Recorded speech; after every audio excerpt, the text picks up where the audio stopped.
Today we're going to speak about the Pallava Script, the foundation for Southeast Asians' written languages.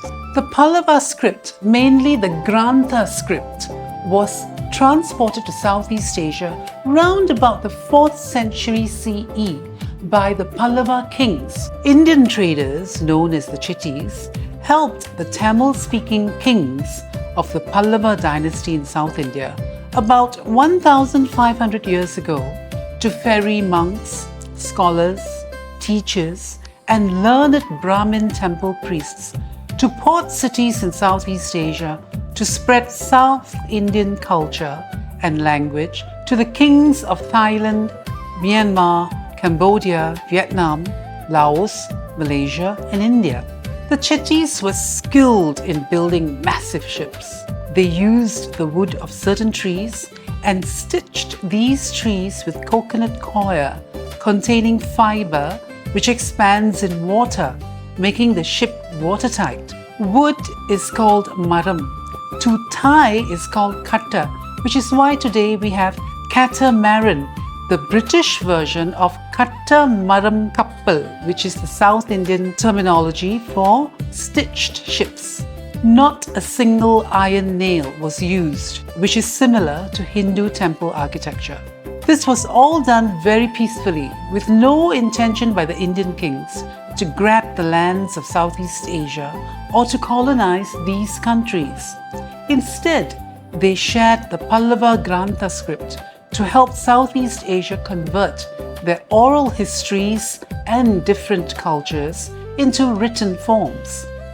Due to the tireless efforts of the Pallava kings, today we have about 10 Southeast Asian languages, which include Thai, Burma, Khmer, Lao, Cham, Mon, Javanese, Balinese, and Sundarese. All these were done in a non-violent and sophisticated manner through mutual respect and focused on the spirit of peace between the Pallavas and Southeast Asian kingdoms. I must emphasize that this was not through political conquest or colonization, which is why you have similar names between the kings who built the Hindu temple Angkor Wat in Cambodia and the Pallava dynasty kings. In Angkor Wat in Cambodia, the Khmer king who started building the biggest Hindu temple complex in the world in 1122 was called Suryavarman II. The kings of the Pallava dynasty are also called Sivaskanda Varman, Simha Varman, and Mahendra Varman. The Pallava script's influence is one of the most important and probably the most civilized examples of cross-border exchanges and cooperation in history, which has not been publicized in mainstream history books. It also represents one of the most significant peaceful cultural transmissions in world history, where there was no bloodshed or atrocities that caused death or destruction to the peoples of Southeast Asia, also called Suvarna Bhumi, which in Sanskrit means lands of gold. There was also no plundering of the wealth of these lands through colonial rule.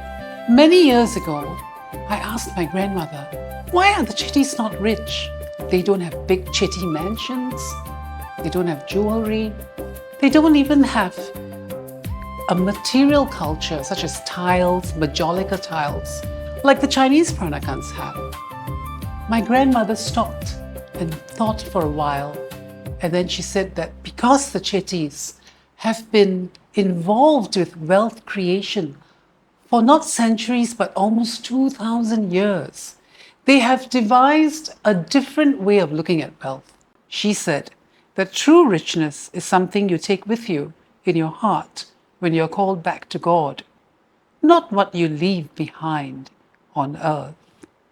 Thank you for watching this episode, and I hope you will like, subscribe, and comment, and watch out for the next episode.